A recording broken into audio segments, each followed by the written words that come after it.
Right. So yeah.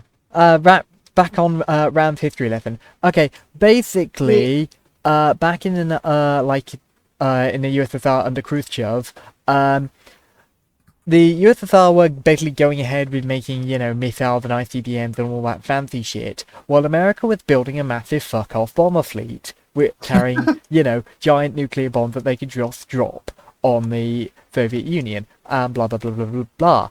And, it was called, like, Operation Chrome Dome or Steel Dome or whatever, as dirty as that sounds, I'm aware. Anyway, so basically, the USSR didn't want to reveal the fact they had, like, a ton of missiles. So they basically built like 6 brand new bombers, and they flew. Basically, then they held a big fuck off demonstration by the Kremlin, which was literally them flying the 6 new bombers they'd made just around in a circle, around and around the Kremlin, and just filmed like it. Fucking vultures. Yeah, and just filmed it. Okay, they had a massive phrase showing off their new bomber fleet when there's just 6 new bombers, and they called it Operation Merry-Go-Round. So America saw this footage and got really spooked and were just like, fuck, they have a bigger bomber fleet than us. Shit, we need to go crazy with our bomber fleet. So they kept making bombers while the USSR was just sitting there with their ICBMs like, haha, fuck it, bitch. Okay. And then they started to get worried, because America was going to the point of making supersonic bombers. It's called like the... What is it? The... Valkyrie or some shit, the like XB-78 or some weird acronym like that. Okay, so they basically see this and they get basically, in true USSR fashion, they get hold of basically the rough specs and the rough blueprint of it, and they're just like, right, okay, in order for us to do this, missiles, like, we don't want to, missiles aren't going to work with this, we need to build like something that can fucking intercept this shit. Yep. So they're basically like, right, okay, if America are going to build a massive fucking fleet, we're going to need a shit ton of them. They need to be, like, go Mach 3.3, because that's what the bomber can do. We need some way of taking them down, so we need some giant fucking anti-air missiles and some shit that could basically take them out in one shot and then go home. Like, they're going to be maybe, flying in fleets of, like, maybe, 2 or 4 or whatever. And they're going to be fucking fast. So what we're going to do is, because we're going to need so many, they also need to be cheap as fuck, so any old idiot at any airfield can, repair them properly. So they're basically like, right, okay, what the fuck can we build? So they're basically like, right, okay, so we need to, yeah, they were like, right, okay, so we're going to take these engines off this super powerful drone we've got. We're going to rip these giant fucking engines off. Okay, the engines are too heavy. Great, so we're going to have to put these giant fucking wings on it. And I don't remember what the wings were made out of, but I don't think it was aluminium because it was too expensive. I think it was a different metal. Hang on, let me look. Yeah, so I just googled it. The wings were made of like nickel steel alloy, which was incredibly heavy. So they had to, as well, so they had to make, but it was like really easy to fabricate. That basically just any old idiot could do it in like the air thing. I think it was in Egypt or whatever that they were basically first deployed to actually intercept something. Or it was on a test flight and they were just flying around the kind of Middle Eastern area, maybe over Afghanistan, because that would... and basically, either way, some air defense in there pick it up and they're basically like, what the fuck is this? So of course they call Americans and they're just like, this you, and of course, the Americans are just like, no, what the fuck is that? It's going like Mach 3.3. By the way, the only reason that it's limited to 3.3 is literally because the engines fucking overheat if it goes any faster. Oh. Yeah. Oh no. Yeah. So, basically as well, they fucking show up to the Paris Air Show, which, by the way, I've learned in history, it's literally just a dick measuring contest for aircraft at the time.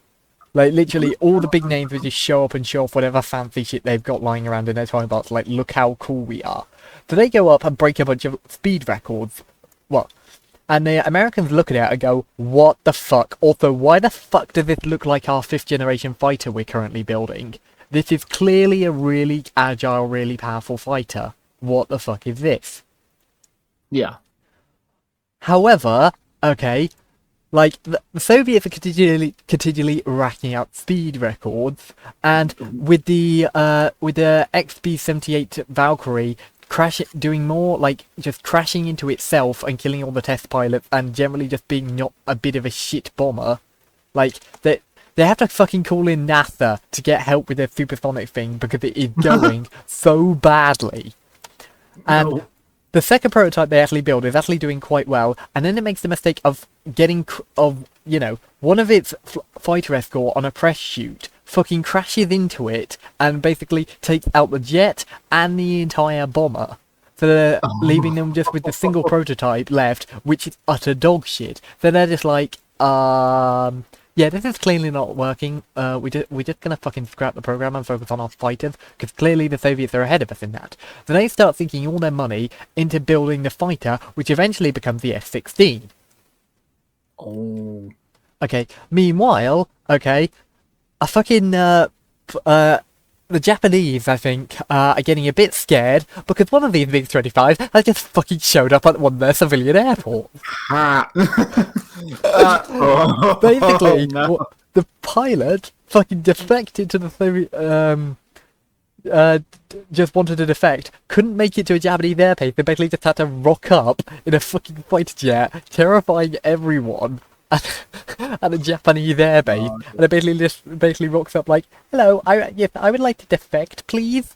And of course, the Japanese like happily just hand over the fucking fighter, and basically the Americans are so confused with the design because they're just like, hang on a second, this would do so shit as a fighter. It's too heavy. The radar is a bit shit. It's got these giant why has it got these giant? Why is it so fucking fast? This is okay. So this is an interceptor. What the fuck is it designed to intercept? No one has anything that good. What? Why are they for? And then they see the number that they've produced, because they've produced like 400 or something stupid. And basically it becomes a bit of a source for embarrassment for the USSR, because they were thinking so ahead of the curve that they fucked themselves over. But the Americans are just like, what the fuck?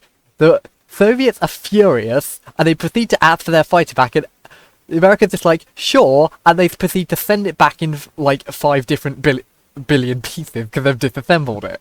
They're just like, Gets it back like 30, like 300 boxes. Like, oh, you yeah, bitch. they're like a fucking Lego you set. fucking bitch.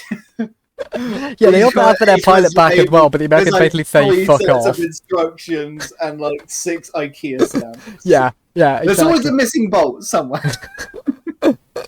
Yeah. Yeah, so basically, the Soviets just like, right, okay, we want to get rid of these, so they start selling them off to, like, the Israeli and Egyptian air forces and stuff like that. Also, I'm fairly sure that said MiG-25s have also, like, seen successes, like, in third airfield with actually dogfighting and actually being quite a capable fighter.